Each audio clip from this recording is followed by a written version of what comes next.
Estas construções são testemunhas de uma história de luta e violência. Aqui funcionava uma das serrarias da Lamber, companhia americana que se instalou no Brasil no início do século passado. A empresa foi uma das protagonistas de um conflito que deixou marcas profundas em Santa Catarina, a Guerra do Contestado. Foram 4 anos de conflito, 10 mil mortos, milhares de homens do Exército envolvidos em combates que se estenderam numa região de mais de 20 mil quilômetros quadrados.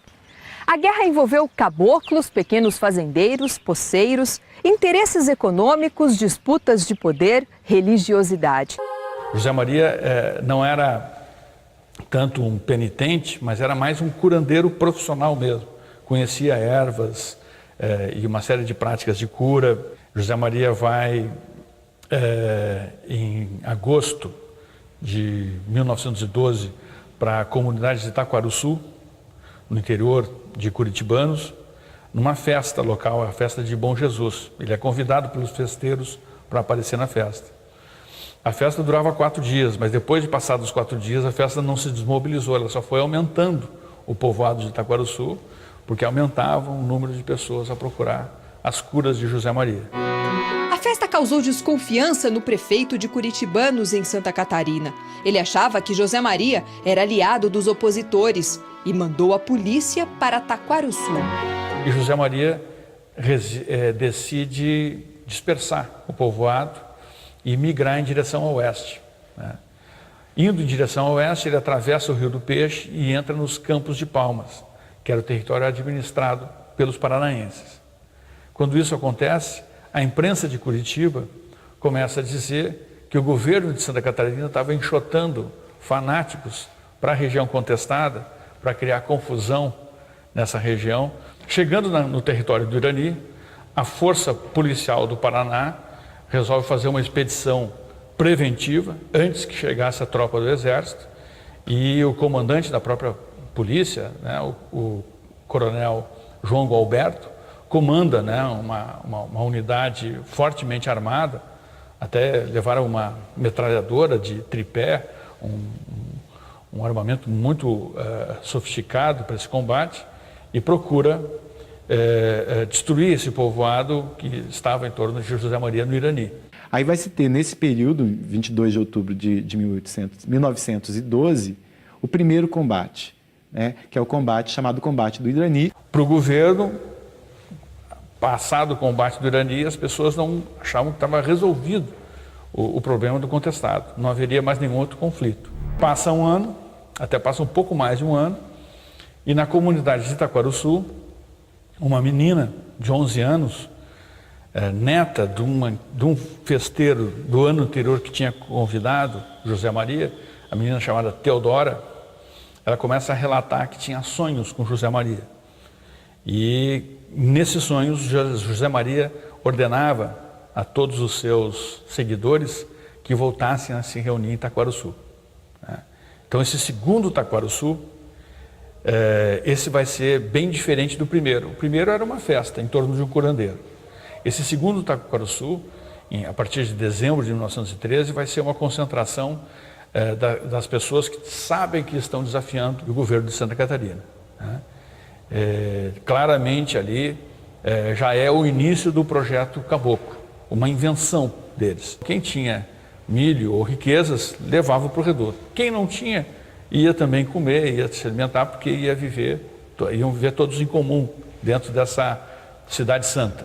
Era um projeto que afrontava os grandes fazendeiros, os coronéis da Guarda Nacional, setores que viviam da pecuária e da exploração, da comercialização da erva mate no Planalto, e frequentemente também dominavam a política nos municípios. O regime da consciência, da justiça e do bem-estar.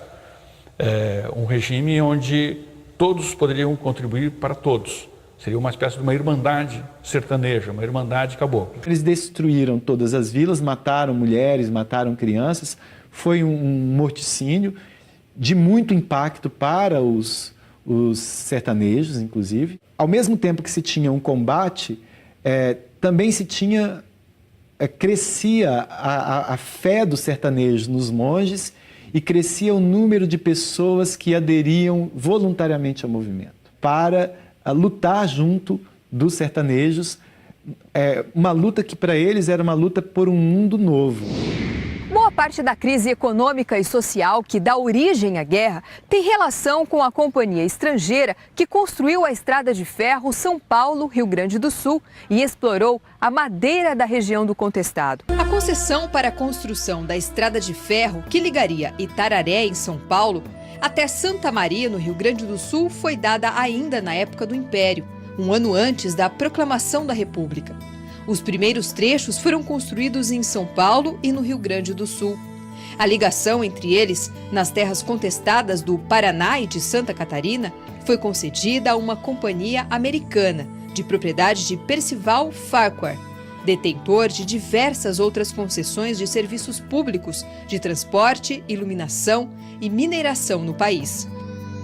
O americano Percival Farquhar também era o proprietário da madeireira Southern Brazil Lumber and Colonization Company, uma subsidiária da Brazil Railway, companhia que construiu a ferrovia. O governo federal permitiu que a Lumber explorasse madeira nos 15 quilômetros de cada lado da ferrovia. Primeiro, tem que haver um deslocamento em massa de uma população muito grande de nacionais, de sitiantes, ervateiros, pequenos agricultores, pequenos criadores. Eles vão perder as terras. Terras que eles não tinham títulos, porque eram habitantes poceiros, mas que viviam ali há gerações já, né? A concessão do governo é das terras devolutas, portanto, das terras públicas. Só que o discurso do governo é que as terras públicas são terras da nação e aqueles poceiros são intrusos nas terras públicas. Só que os chamados intrusos, na verdade, eram habitantes nacionais e que sempre viveram naquele território, né, e que de uma hora para outra são expropriados, né, violentamente por esse impacto da Companhia Estrada de Ferro. O elemento mais forte que os rebeldes tinham, que o exército não tinha, era uma causa para lutar. Os sertanejos, eles estavam lutando por uma causa que era a instauração de um novo mundo, de um novo tempo, de uma nova lógica de organização social que interrompesse a lógica da dominação e de exploração que tinha na região. Durante a guerra, o exército não conhecia geograficamente o Estado. Não existia um mapa preciso que demarcasse minimamente a distância entre as localidades. Chegando no território, o exército dependia muito de guias locais, que logo vão ser chamados de vaquianos, né? Esses vaquianos civis vão ser empregados em grande número, não só como guias, mas como uma tropa civil auxiliar ao exército, como capangas dos grandes fazendeiros e que serviam de guias para os militares. A partir de julho de 1914, principalmente com a chefia de Chiquinho Alonso, os sertanejos passam não só a se defender, coisa que vinham fazendo já há 2 anos, passam a atacar. E aí atacam as vilas, as cidades, o centro do poder dos coronéis, da empresa norte-americana e do governo. Então os alvos são o Estado, o capital e os coronéis. A partir de julho de 1914, até o final do ano, até praticamente novembro, né, eles mantêm sob cerco a cidade de Canoinhas, tomam a cidade de Curitibanos, tomam Itaiópolis, tomam Papanduva, tomam várias estações da Estrada de Ferro São Paulo-Rio Grande, investem sobre Lages e quase tomam a cidade de Lages, por muito pouco, né? Só que essa ofensiva rebelde, ela acaba em novembro de 1914, quando morre num combate o comandante Chiquinho Alonso. Isso tudo vai preocupar muito o exército, a tal forma que o exército vai ser designado pelo exército brasileiro um general para resolver esse conflito. Então vai ser designado o primeiro general, que é o Frederico de Mesquita, que é um oficial de alta patente do exército brasileiro. O Mesquita, ele tinha participado da Guerra de Canudos. O Mesquita, ele procura equipar o exército brasileiro, o destacamento do exército que ele tem à sua disposição, para que os soldados tivessem efetivas condições de combate. E o general Carlos Mesquita se retira e, aliás, declara por escrito aos seus comandos que ele vai se retirar porque aquilo era uma mera insurreição de gente espolhada por tubarões da época lá, que estavam a fim de assambarcar terras, porque não haviam cartórios naquela região, não haviam títulos de terra. Com a saída do Mesquita, a gente vai ter um outro momento da guerra, que vai ser o Matos Costa, um capitão que já estava lutando ali, que acompanhou a expedição Mesquita, que conhecia bem a realidade local e que também contribuiu para que o Mesquita fizesse o relatório dele para o governo federal, dizendo que aquilo era uma questão política.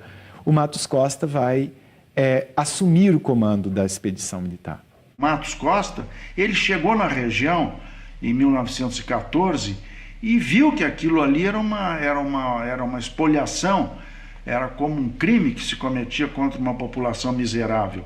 E ele procura apaziguar, ele chega a tirar a sua farda, a se vestir como um simples caboclo, a ir parlamentar com eles, e eles conversam com ele. Mas acabou que numa daquelas coisas irracionais que acontecem nesses momentos de revoltas que às vezes começam por um lado e terminam como outro, até nos dias atuais, ele acabou sendo numa divergência com um outro caboclo, que aliás era um desertor da revolta da Armada, que é o Benevenuto Baiano, era um baiano, era um lanceiro baiano, um homem muito apto também, acaba matando o Major Matos Costa. Com a morte do Matos Costa em agosto de 1914, aí sim a imprensa nacional começa a dizer que estava surgindo no sul do Brasil um novo Arraial de Canudos. Então começa a dizer assim, olha, veja só, aquele que quis ajudar foi assassinado pelos sertanejos. Então começa a haver toda uma campanha política nacional, a partir da morte de Matos Costa, que pressionava para fazer uma grande expedição militar aos moldes daquela de Canudos para resolver definitivamente o conflito no sul do Brasil. E resolver definitivamente significava exterminar, dar para as populações e para as comunidades do contestado o mesmo fim que foi dado a Canudos, né? Então, é nesse sentido que a gente vai ter um novo momento da guerra. E esse novo momento do conflito tem como protagonista o general Setembrino de Carvalho. Com essa força de 6 mil homens a seu dispor, mais tecnologia bélica de primeira linha que ele levou, mas os recursos da União, designado efetivamente somente para mover uma grande campanha de guerra no contestado, ele chega numa situação extremamente vantajosa para o Exército.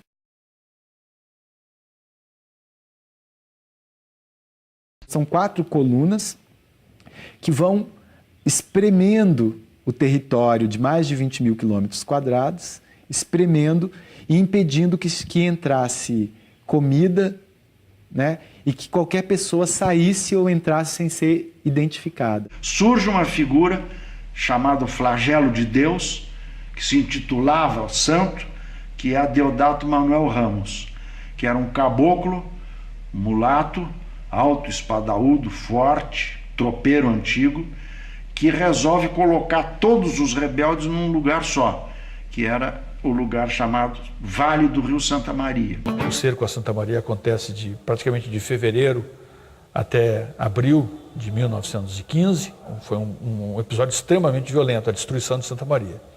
Aí o exército retira a sua tropa. Setembrino de Carvalho volta para o Rio de Janeiro e dá por encerrada a sua participação. Só que ele sabe que existem 3 redutos remanescentes. É o reduto de Pedra Branca, o reduto de São Pedro e o reduto de São Miguel, né? Esses redutos ainda vão viver até o final do ano de 1915, quando são destroçados, né? E entre dezembro de 1915 e janeiro de 1916, mais de 10 mil caboclos se apresentam para as tropas. A maior parte desses que se apresentam são órfãos e viúvas. Os homens praticamente tinham morrido, quase todos, só eram velhos, viúvas e crianças. Estima-se que a Guerra do Contestado deixou cerca de 10 mil mortos, vítimas dos combates, mas também da fome e de doenças. E o que restou dele foi uma pedaços de cruzes jogados no Planalto e lágrimas perdidas na chuva.